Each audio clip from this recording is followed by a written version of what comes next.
2 weeks ago, the Australian National Audit Office released a report which highlighted a lack of evidence to demonstrate the effectiveness of the scheme.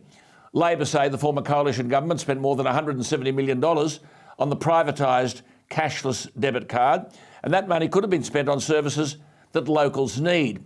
Pat Turner, the chief executive of the National Aboriginal Community Controlled Health Organisation, that's a mouthful, said the scheme had caused unnecessary embarrassment for Indigenous Australians. The Auditor-General's report confirms what we already knew and why we were so opposed to the scheme. Well, Warren Mundine, who was the chair of the Indigenous Advisory Council when the scheme was introduced, has said, and I quote, "To abolish the cashless debit card might lead to a rise in violence and substance abuse." He said the scheme was part of a wider package of policies designed to ensure that communities were safer, and he accused Labor of being out of touch. The respected Indigenous figure Warren Mundine joins me. Warren, thank you for your time. Given that this is going to happen, they're apparently going to abolish the card, what would Pat Turner mean by simply saying the scheme had caused unnecessary embarrassment for Indigenous Australians? Look, I don't know where that comes from. The idea of the scheme was that we had families who were not getting fed. There was clothes; they weren't getting clothed. They weren't paying their rents. There was a whole wide range of things that were happening because the money was being spent on alcohol. And so when we went through that, we said, look, we want to have a proper scheme in place.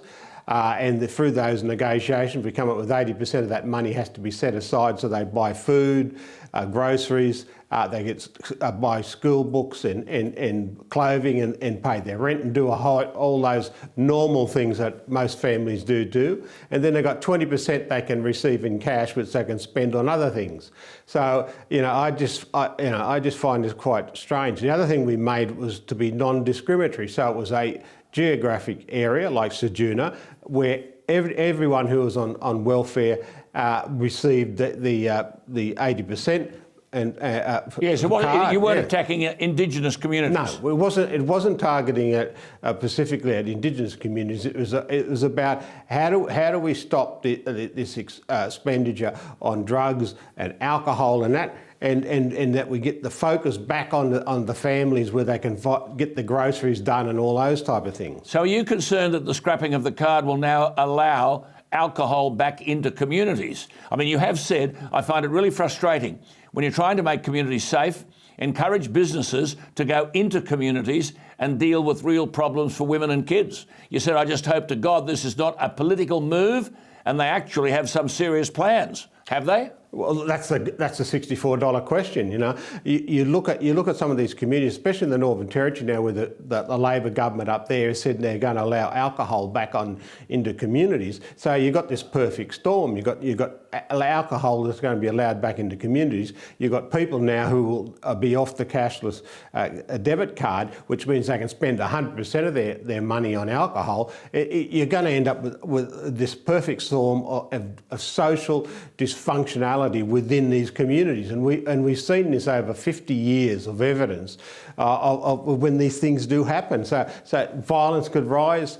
You could see a whole heap of things which you just saw in the series that was done within the Australian newspaper, and it's just, I just think it's just total madness. And didn't Labor promise to first consult with communities where the scheme has been trialled? Did that happen? Well, that's what I was caught by surprise, because I saw the same comment that you did, and then a week or so later they turned out and said, "Oh, we're scrapping it," and I said, "Gee, that was a bloody quick consultation period." A lot of the people in the community sort of said, "What's going on here?" Now, of course, there are some people who are against the card, but the vast majority, especially women, are saying we want those cards because we are able to get money that we can spend on our kids. Yes. Well, I see that the Ceduna Council Chief Executive Geoffrey Moffat says that when the mandated welfare system is shut down, there could be a return to what many in the town believed were the bad old days of rampant violence, alcohol and gambling abuse.